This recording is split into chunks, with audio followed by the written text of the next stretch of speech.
is a former Nickelodeon star who is here to talk about her best-selling memoir, I'm Glad My Mom Died. Please welcome Jeanette McCurdy.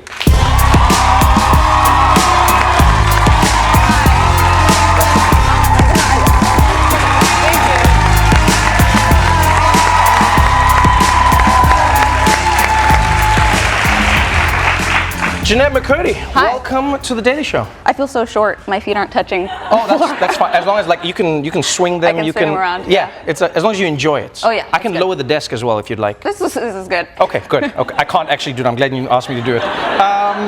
Welcome to the show, and congratulations on writing a book that I think for many people is seen as not just something funny, not just a story that's interesting, but in many ways a cathartic exploration of how we see the relationships that we have with many of our parents, our caregivers, whoever it was in our world. Because you wrote a book entitled, I'm Glad My Mom Died. Yeah. And it is a massive hit. So 2 questions. 1, did you hate your mom? And 2, does everybody? No, I definitely don't hate my mom. I think she was a really complicated and nuanced person, and I try to kind of articulate her to the best of my ability in all of her many shades and colors.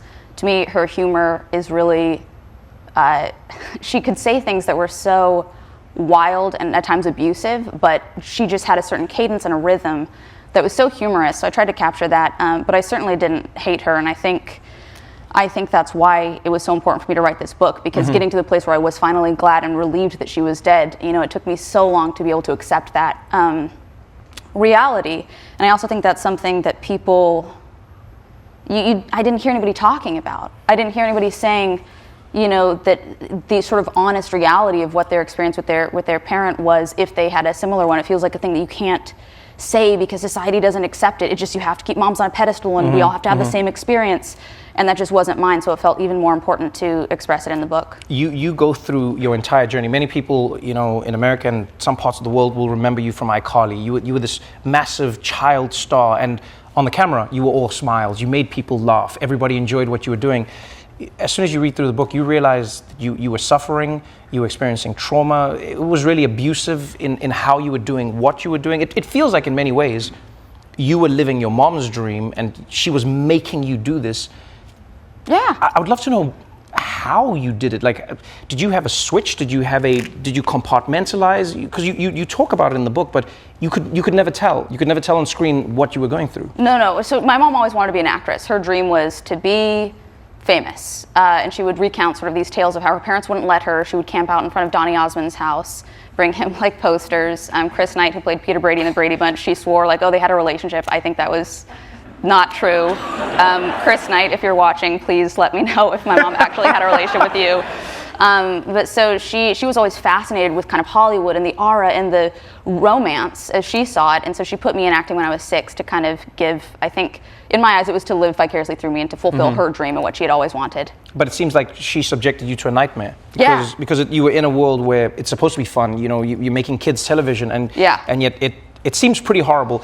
I also wonder if this is the relationship of many child stars, or do you know, was this isolated, or do you think this is a lot more normal than we'd like to admit? I think it's way more common than anyone would care to admit. I know just from my experience of going into auditions countless times, I'd have like 103 fever, my mom would be having me chug Gatorade, I'd be walking in to like pretend to be a homeless child, which is just already so kind of messed up as it is. Then there's these you know, dozens of other girls lined up to also try and be this homeless child, and the moms are like eyeing each other and like, oh, I hope my daughter's better at being homeless than yours. And it's like, this is so, what is this world? It's so weird. But I am able to now kind of look back and see the humor in it, and I think it is a very absurd reality, but I do think there's a lot of inherent ironic humor there. I think what you've done in the book is precisely that. You've looked back and you've seen the humor. You use the humor, because this book without the humor is a devastating tale of a young child who is put into a world. It really seems... It would be so awful. Oh my God. It would be awful. I think it would be a lot harder for people to read. I think it would be painful, because it is still the real thing.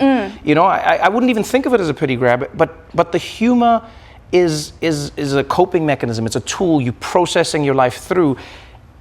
There's a point in the book where I find myself reading the stories of your mom, understanding the complicated world that she existed in, but then wondering like how you see her? Like, did you forgive her? Were you able to let it all go? Do you still hold some of those feelings? Like, what has your journey been? Oh my God, what a big, good question. That's such a deep, like, this is what I spent 10 years in therapy to be able to now say on the Daily Show.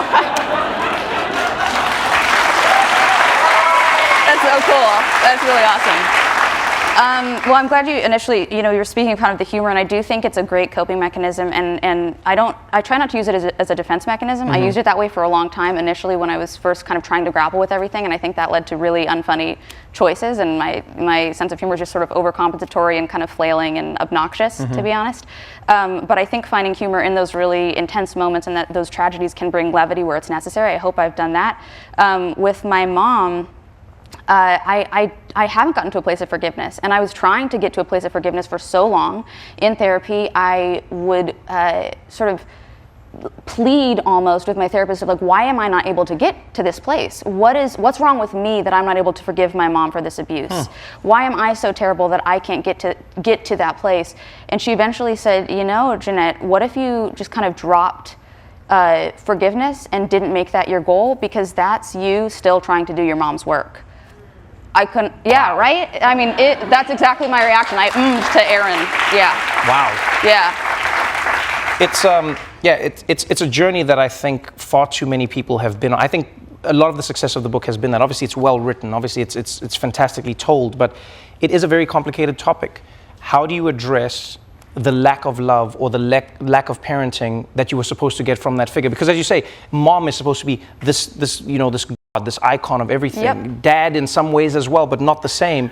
And yet you're in a world where you're going, oh no, it's true. People be like, oh, dad, well, my dad was okay, but mom is untouchable. Or even with dads, you can be like, oh, my dad never showed up, and people are like, oh, mine neither, Right. and then it's totally normal. But I feel like with moms, it is very, very much there's this pedestal that they're on. When you broached this topic, when you started thinking about it, were you worried that people would turn on you? I felt even if they did, it was a message worth sharing. I really mean that. Wow, I love that. Thanks. I really do. That's because that's a brave stance to take. Because a lot of people will be like, "How dare you talk about your mom like that?" Yes. It's actually